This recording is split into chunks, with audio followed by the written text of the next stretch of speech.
Au nom du Père, du Fils et du Saint-Esprit. Amen. Bien, mes chers frères et sœurs, nous arrivons tout doucement au bout. Je dis tout doucement parce qu'on n'y est pas encore. Mais avec la Pentecôte, nous terminons le temps pascal, ce qui au même temps n'est pas un fin, mais ce n'est qu'un début. Le boulot commence seulement après.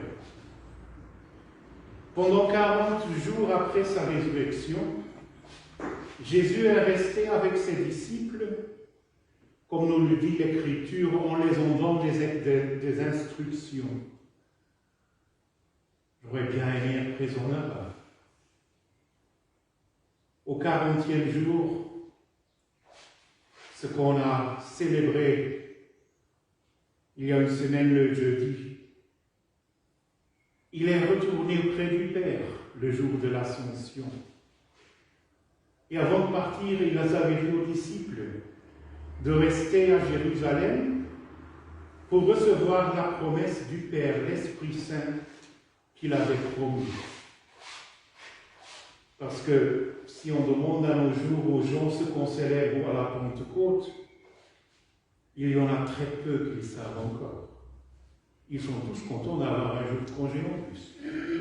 Mais pourquoi exactement, ils ne savent plus. Bien, à la Pentecôte de laquelle on anticipe maintenant la célébration, en expectation, en trépidation, liturgie qui avant était aussi une liturgie baptismale, c'est pourquoi on a béni solennellement les eaux.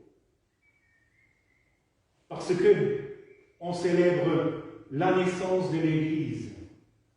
Avec la descente du Saint-Esprit, l'Église de Dieu est née. Et dans un sens, la venue du Saint-Esprit, ce n'était pas la première fois. En étant Dieu, il a toujours été là présent. Déjà dès la création, dans la toute première phrase de la Bible, dans le livre de la Genèse, on lit que l'Esprit de Dieu planait sur les eaux. Il était déjà là présent, comme force créatrice, force et origine de toute création, comme le disait saint Hildegarde dans l'antienne qu'on a chanté au début de cette célébration.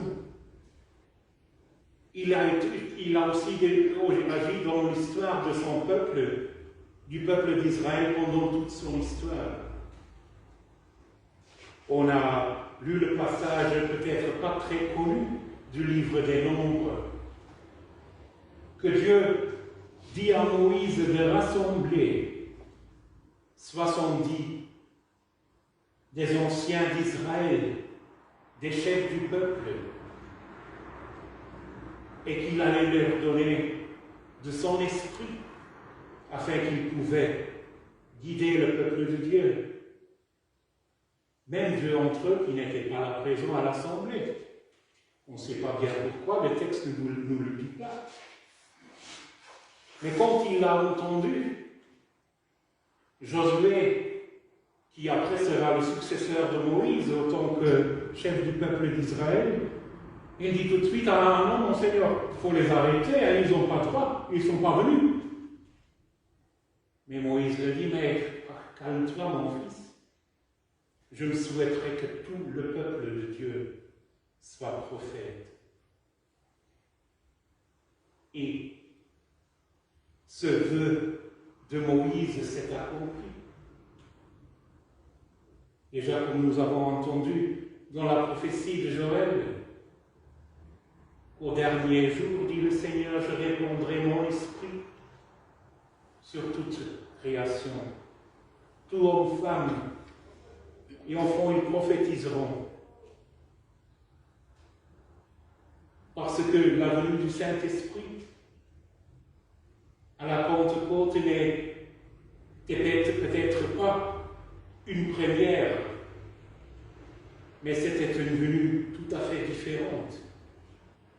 Là, l'Esprit Saint, il est venu habiter dans le cœur des hommes pour donner la vie spirituelle, comme le disait Ézéchiel. Je enlèverai de vous votre cœur de pierre. Je vous donnerai un cœur de chair, un cœur qui bat, un cœur qui donne vie. C'est pour ça que l'Esprit Saint est venu pour habiter dans le cœur de chaque chrétien baptisé. On a tous reçu ce Saint-Esprit lors de notre baptême et de notre confirmation. On est tous devenus prophètes de Dieu. Ça veut dire qu'on est tous appelés à être témoins de Dieu dans ce monde. C'était ça le but aussi de la Pentecôte. Comme nous le dit l'Écriture dans les Actes d'Apôtres, je vous donnerai mon esprit et vous serez mes témoins jusqu'aux extrémités de la terre. Ce n'est pas seulement pour les prêtres et les évêques. C'est la vocation de tous les chrétiens d'être témoins, de montrer ces flammes de l'Esprit Saint tout autour de nous. Et il nous donnera la force. Comme le disait Jésus dans l'Évangile, je vous enverrai un autre paraclet. Et ce mot paraclet, ça peut vous paraître un peu bizarre. Ce n'est pas un mot français non plus. On a pris le mot dans le texte directement du grec parce qu'on ne peut pas vraiment le traduire en un seul mot. Ce mot paraclet, ça veut dire à la fois avocat, défenseur, force, tout cet ensemble de ce qu'est l'Esprit Saint qui nous pousse, qui nous donne vie, qui nous donne joie, aussi joie de vivre. Alors mes chers frères et sœurs, attendons, vigilons cette venue, cette descente du Saint-Esprit en cette belle fête de Pentecôte que nous célébrerons aussi comme tous les grands fêtes pendant une semaine. Même si la grande sœur, l'Église de Rome, a décidé aux années 70 de supprimer l'octave de Pentecôte, nous, on le met encore en valeur. Parce que on reconnaît que l'Église de Christ de nos jours a vraiment besoin de ce Saint-Esprit, que le monde en a besoin, que le monde a besoin de cette eau qui jaillit du temple,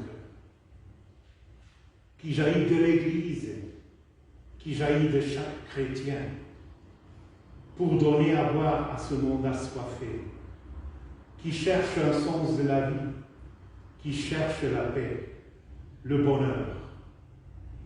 C'est la grâce que je souhaite à tout le monde, nous tous. Au nom du Père, du Fils et du Saint-Esprit. Amen.